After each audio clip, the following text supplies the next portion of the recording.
పాఠ్యాంశంలోకి వస్తే ఒకసారి వినిపిస్తానండి. వీరలక్ష్మికి కంఠహారమే, వీరలక్ష్మికి కంఠహారమే, ఎంత గట్టున కోట ఎంత నెట్టున కోట, ఎన్నడే మునగాడు గట్టెర మూడు గుట్టల మూట, ఈ కొట్ట కొనకొండ దాకరాళ్ళెత్తి ఎందలి కండలిట కరిగిపోయెరా, ఎన్ని భీకర గ్రీష్మములు తిరిగిపోయెరా. చూడండి, ఈ కొట్ట కొనకొండ దాకా అంటే 500 మీటర్ల ఎత్తులో ఉన్న ఈ కొండలో నిర్మించడానికి, రాళ్ళు మోయడానికి ఎంతమంది కూలీలు పనిచేశారో, ఎన్ని కాలాలు గడిచిపోయాయో. భీకర గ్రీష్మములు అంటున్నారు. గ్రీష్మం అంటే మనకు ఋతువులో గ్రీష్మ ఋతువు ఉంటుంది. అంటే ఎండాకాలం ఏదైనా నిర్మాణాలు చేపట్టాలంటే ఎండాకాలంలోనే ప్రారంభిస్తారు. ఎందుకంటే సరి అయిన వేడి, సరి అయిన వెలుతురు, గాలి తాకడం వల్ల ఆ కఠిన నిర్మాణం పటిష్టంగా ఉంటుందన్నట్టు. అట్లా ఎన్ని కాలాలు, ఎన్ని ఎండకాలాలు గడిచిపోయాయో ఈ కోటను నిర్మించడానికి అంటుండు. తెలుగు బంట్లు కటారి చిలుము బాయగనూరి, తరిమాడి పగర పొలిమేర దాటు పులివేటలాడు కథలే మాయే, నేడు పులుబీడాయే. ఇక్కడ తెలుగు బంట్లు అన్నారు. అంటే మన వెలమరాజులు ఎవరైనా శత్రు సైన్యం కనిపించింది అంటే వాళ్ళని తరమడమే వాళ్ళకు ఆట. ఆ శత్రువుల్ని రాజ్యంలోకి చొరబడకుండా బయటికి పొలిమేర దాకా, వాళ్ళ రాజ్యం పొలిమేర వరకు తరిమివేయడం వాళ్ళకు అదొక ఆట. అట్లా శత్రువులు తరిమిన ఈ దేవరకొండ కోటలో ఇప్పుడు పులుబీడాయే. పులు అంటే గడ్డి. ఇప్పుడు మొత్తం ఏమైంది చూడండి, గడ్డి మొలిచింది. అంటే ఆ కోట వాసి మాసినది దేవరకొండ కోట, చూడరా తమ్ముడా వేడి కన్నీట.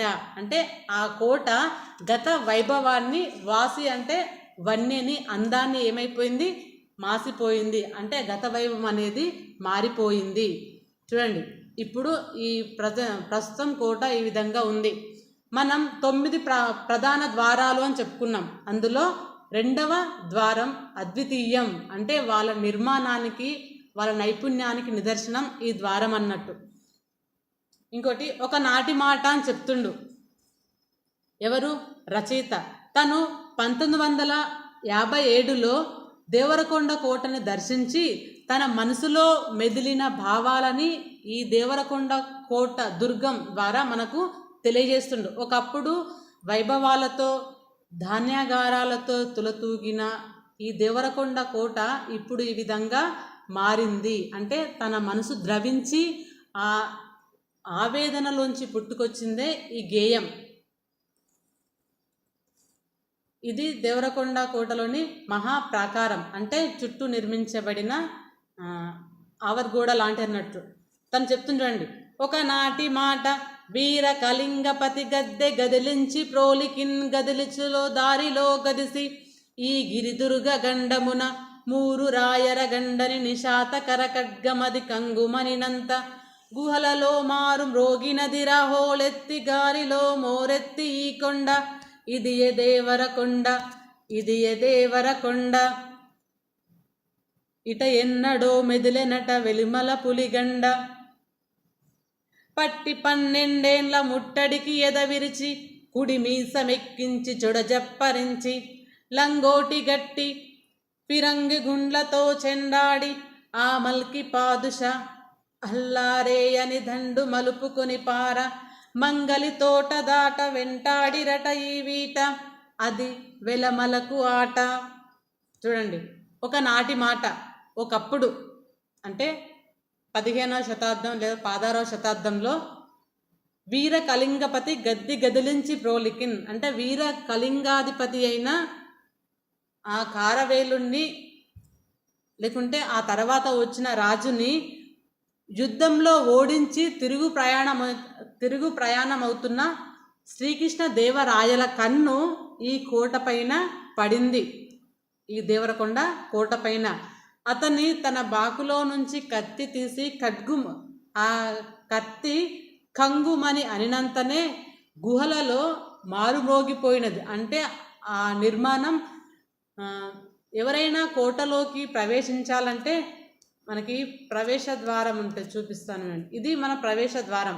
ఈ కోటలోకి ప్రవేశించాలంటే ఇక్కడ ఉండి ఎవరైనా ఏదన్నా సౌండ్ చేస్తే, శబ్దం చేస్తే, ఆ శబ్దం ఆ కోట లోపలున్న గుహలలో మారుమోగేది.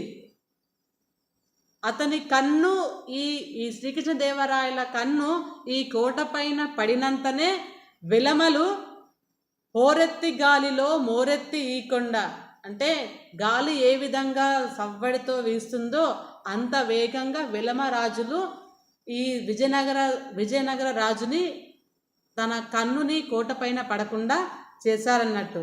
ఇది విలమల పులిగండ. అంటే విలమలు పులి వేట ఏ విధంగా ఆడుతుందో ఆ విధంగా శత్రువులని పారద్రోలేవారు. శత్రువుని పారద్రోలిండు అని చెప్పడానికి ఇంకొక ఉదాహరణ చూడండి. పట్టి 12 ఏళ్ళు, అంటే దాదాపు 12 సంవత్సరాలు ఈ దేవరకొండ కోటని వశం చేసుకోవాలని మల్కీ పాదుషా, అంటే కుతుబ్షాహీ వంశస్థుడైన ఇబ్రహీం కూలీ కుతుబ్షా ఈ కోటని 12 సంవత్సరాలు వశం చేసుకోవడానికి దాడి చేసిండు. అయినా ఈ కోట వారి వశం కాలేదు. ఎందుకంటే ఈ మల్కీ పాదుషా ఎన్నిసార్లు తన సైన్యాన్ని తీసుకొని కోటని వశపరుచుకోవడానికి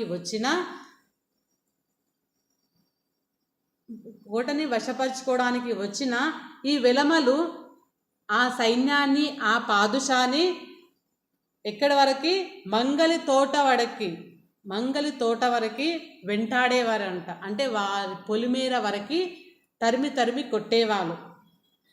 వచ్చిన ప్రతిసారి ఈ విలమరాజులు ఈ పాదుషా సైన్యాన్ని తరిమి కొట్టడాన్ని చూసి ఆ ఇబ్రహీం కుతుబ్షా అయిన మల్కీబరాముడుగా పేరు పొందిన మల్కీ పాదుషా ఈ కూలీ కుతుబ్షా అల్లారే, అంటే మీరు ఎంత గొప్పవారు, నా సైన్యాన్ని, నా శౌర్య ప్రతాపాలని సైతం ఎన్ని సంవత్సరాలు, దాదాపు 12 సంవత్సరాలు తిప్పికొట్టారంటే మీ శక్తి సామర్థ్యాలకు నా నమస్కారాలని చెప్పి ఇక అప్పటి నుంచి ఆ కోటని వశం చేసుకోవాలి అనే ఆలోచనని విరమించుకున్నాడు.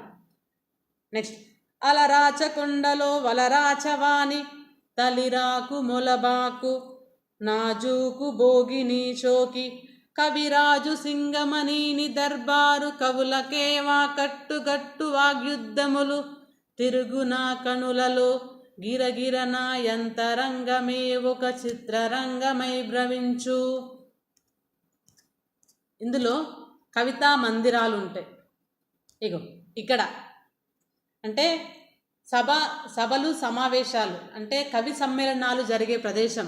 ఇది కూర్మ ద్వారం, మనం చిన్న ద్వారాలు అని చెప్పుకున్నాం కదా. అందులో వాళ్ళ నిర్మాణ వాస్తు ప్రకారం ఏదైనా నిర్మాణించాలన్నా మనం వాస్తు ప్రకారం నిర్మించుకుంటాం. ఎందుకంటే వాస్తు ప్రకారం నిర్మించుకుంటే మనకి లాభం జరుగుతుంది, మేలు జరుగుతుంది అనే ఉద్దేశంతో ఇందులో కవితా సమ్మేళనాలు జరిగేవి.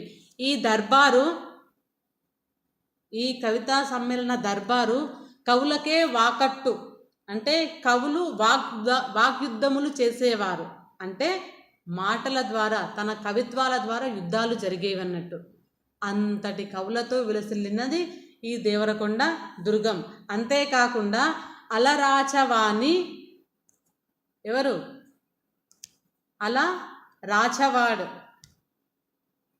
అలరాచవాణి తలిరాకు మొలబాకు నాజూకు భోగిని షోకు. రాజుల దగ్గర నాట్య విన్యాసాలు చేసేవారు ఉంటారు, వాళ్ళని భోగిని అంటారు.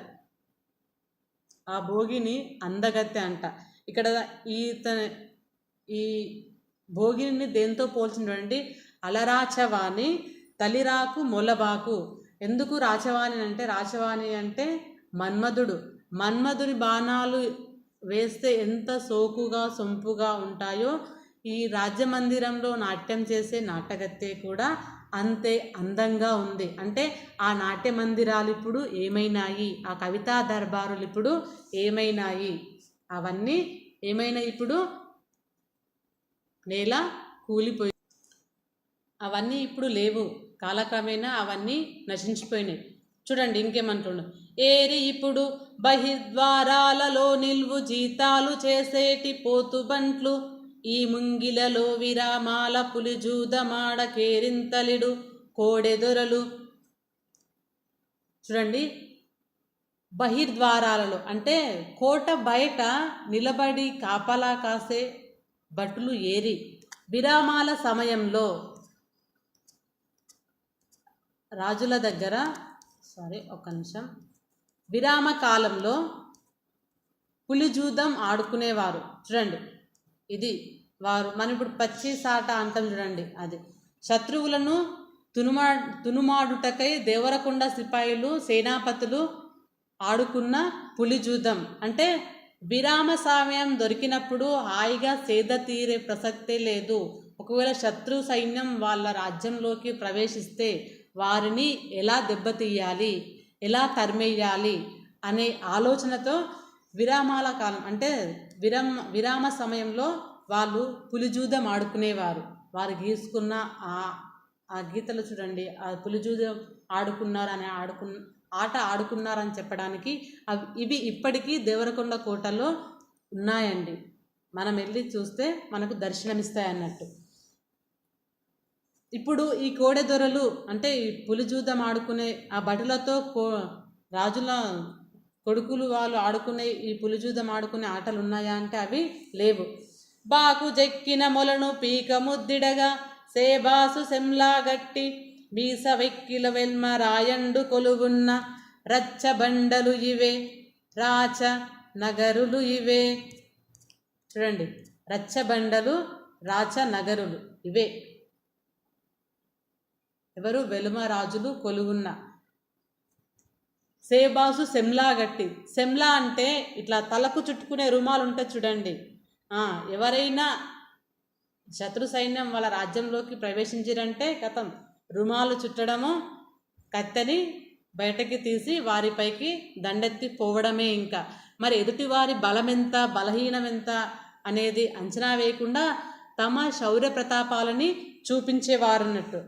రాచనగరుల ముందు రచ్చబండల ముందు బహుపరాకులు వలుకు బట్లు ఏరి నేడు రేచల్ర గోత్రాలు కీచురాలేపాడు.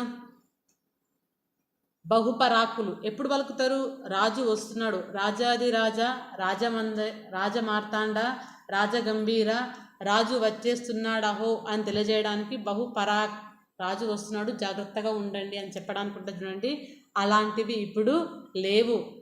ఒకప్పుడు బహుపరాకులతో నాట్యమందిరాల సవ్వడితో వేద మంత్రాల ఉచ్చారణతో సుగంధ ద్రవ్యాలతో వాసనతో విరజిల్లే ఈ గోల్కొండ కోట వైభవం ఇప్పుడు రేచల్ర గోత్రాలు కీచురాలేపాడు.